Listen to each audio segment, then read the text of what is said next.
चौकशीमध्ये आणि कठोर कारवाई पोलीस त्याच्यावर करतील। यापुढे अशा प्रकारची हिम्मत कुणालाही करता कामा नये, अशा प्रकारची जरब पोलीस त्यांच्यावर बसवतील। आणि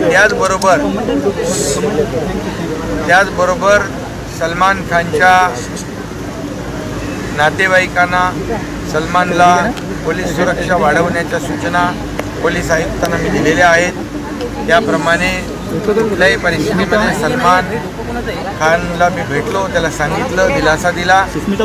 सरकार सलमानच्या पाठीशी उभा आहे, परिवाराच्या पाठीशी उभा आहे। सरकारची जबाबदारी आहे त्यांच्या सुरक्षेची आणि पुन्हा या ठिकाणी अशा प्रकारचं धाडस कुणी करू नये याची सर्व काळजी सरकार घेईल। हिंदी में जानना चाहिए सर, क्या बातचीत हुई पूरे केस के बारे में?